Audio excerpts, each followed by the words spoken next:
Switches. Network switch is a computer networking device that links network segments or network devices. The term commonly refers to a multi-port network bridge that processes and routes data at the data link layer. Do you remember? Data link layer was the layer 2 of the OSI model or of TCP/IP model. Switches that additionally process data at the network layer and above are often called layer 3 switches or multi-layer switches. But now the layer 3 switches are so much powerful that can be called routers. But we'll not talk about this. Switches exist for various types of networks, including fiber channel, asynchronous transfer mode or ATM, Ethernet, and others. The first Ethernet switches was introduced by Kalpana in 1990. A switch is a telecommunication device which receives a message from any device connected to it and then transmits the message only to the device for which the message was meant. This makes the switch a more intelligent device than a hub, which receives a message and then retransmits it to all the other devices on its network. The network switch plays an integral part in most modern Ethernet local area networks or Ethernet LANs. Mid to large sized LANs contains a number of linked managed switches. Small home office, home and broadband services such as DSL, it stands for Digital Subscriber Line, or cable internet. In most of these cases, the end user device contains a router and components that interface to the particular physical broadband technology. User devices may also include a telephone interface for Voice over IP or VoIP. An Ethernet switch operates at a data link layer of the OSI model to create a separate collision domain for each switch port. With 4 computers, for example A, B, C, or D, on 4 switch ports, any pair, for example A and B, can transfer data back and forth while the other pair, C and D, also do this simultaneously. And the 2 conversations will not interfere with one another. In full duplex mode, these pairs can also overlap. For example, A transmits to B simultaneously, B transmits to C, and so on, causing the double of the speed. In the case of a repeater hub, they would all share the bandwidth and run in half duplex, resulting in collisions which would then necessitate retransmissions. Using a bridge or a switch or a router to split a larger collision domain into smaller ones in order to reduce collision probability and improve overall throughput is called the segmentation. In the extreme, of microsegmentation, each device is located on a dedicated switch port. In contrast to an Ethernet hub, there is a separate collision domain on each of switch port. This allows computers to have dedicated bandwidth on point-to-point connections to the network and also to run in half-duplex without collisions. Full duplex mode has only one transmitter and one receiver per collision domain, making collisions impossible. Switches may operate at one or more layers of the OSI model, including data link and network. Device that operates simultaneously at more than one of these layers is known as a multi-layer switch. In switches intended for commercial use, built-in or modular interfaces make it possible to connect different types of networks, including Ethernet, fiber channel, ATM, and so on. The connectivity can be at any of the layers mentioned. While Layer 2 functionality is adequate for bandwidth shifting within one technology, interconnecting technologies such as Ethernet and token ring is easier at Layer 3. Devices that interconnect at Layer 3 are traditionally called routers. About the routers we'll speak on the next slide. So Layer 3 switches can also be regarded as routers. Where there is a need for a great deal of analysis of network performance and security, switches may be connected between I think you remember wide area networks. So switches can be connected between routers as places for analytic modules.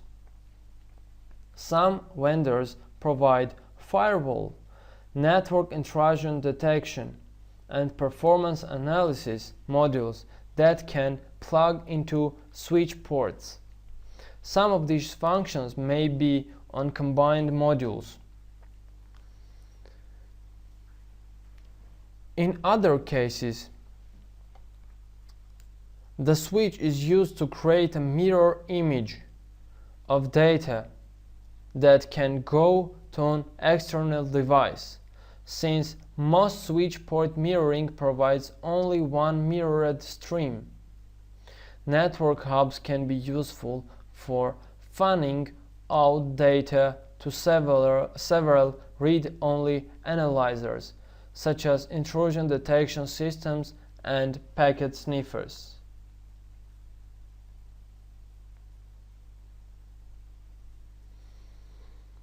While switches may learn about topologies and many layers and forward at one or more layers, they do tend to have common features.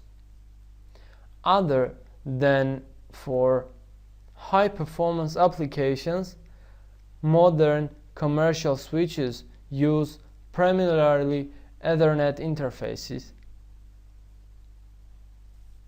At any layer, a modern switch may implement power over Ethernet, which avoids the need for attached devices such as voice over IP phone or wireless access point to have a separate power supply.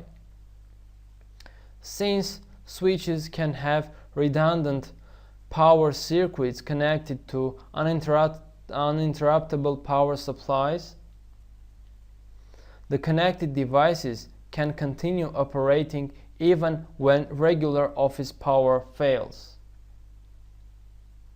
A network hub or repeater is a simple network device about which we have talked. A network bridge operating at a data link layer. It's a layer 2. And within a layer 3 switches also can be most of them because of huge processing capacity can be performed by a normal router.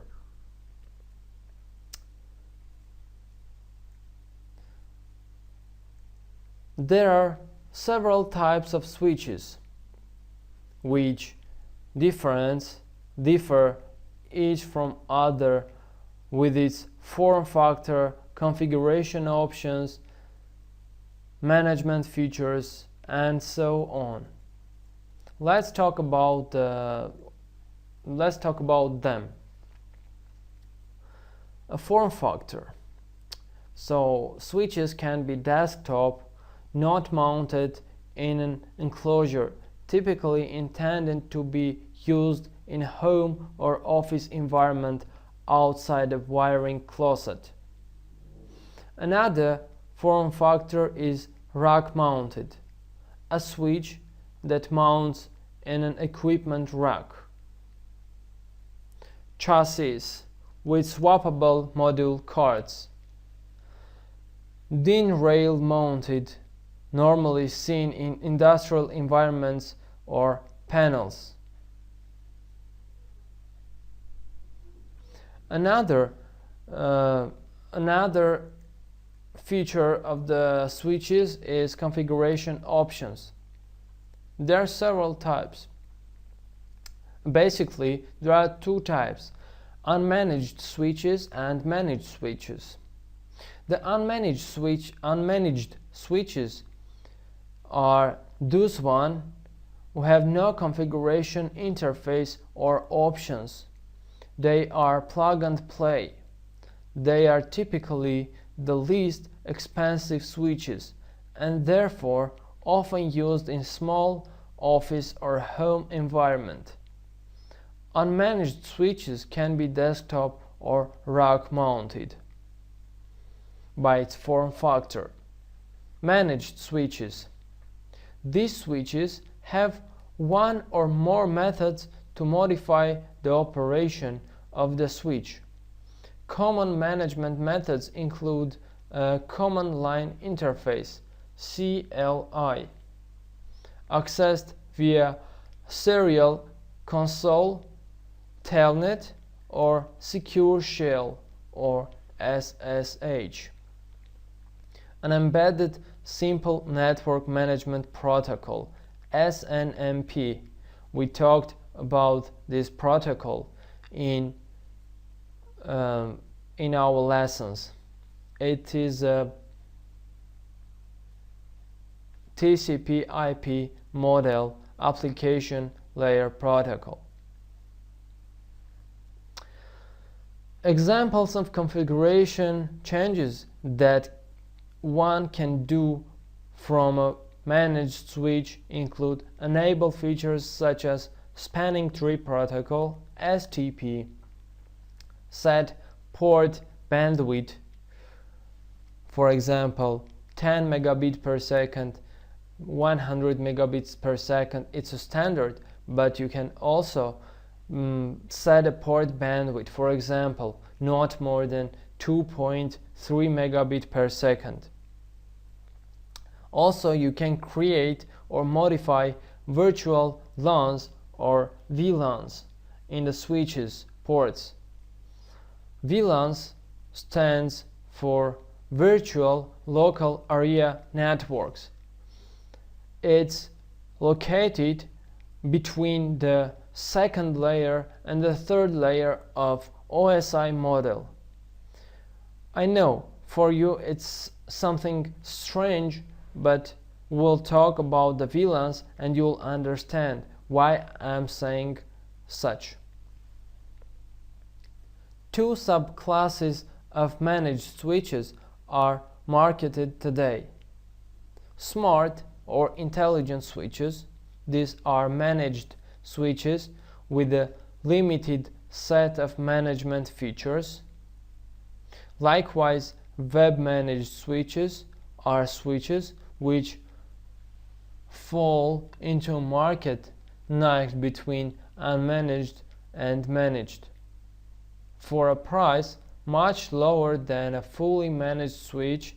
They provide a web interface and usually no CLI command line interface access, and allow configuration of basic settings such as VLANs, port bandwidth, and duplex. Enterprise managed or fully managed switches. These have full set of management features including CLI command line interface, SNMP, simple network management protocol agent, and a web interface. But a web interface for datacom equipment is not an obligation. It could have or not. They may have additional features to manipulate configurations, such as the ability to display, modify, backup, and restore the configuration.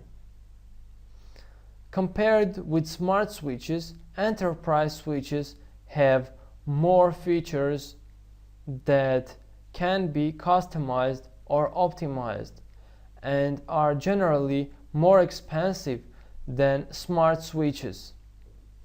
Enterprise switches are typically found in networks with larger number of switches and connections, where centralized management is a significant savings in administrative time and effort. A stackable switch is a version of enterprise managed switch. Unless port mirroring or other methods such as RMON or SMON or SFlow are implemented in a switch, it is difficult to monitor traffic that is bridged using a switch because only the sending and receiving ports can see the traffic. These monitoring features are rarely present on consumer-grade switches. Two popular methods are specifically designed to allow network analysts to monitor traffic. So they are port mirroring. The switch sends a copy of network packet to a monitoring network connection. SMON, switching monitoring, is described by RFC 2613 and is a protocol for controlling facilities such as mirroring. Another method to monitor may be to connect a layer 1 hub between the monitored device and its switch port. This will introduce minor delay, but will provide multiple interfaces that can be used to monitor the individual switch port.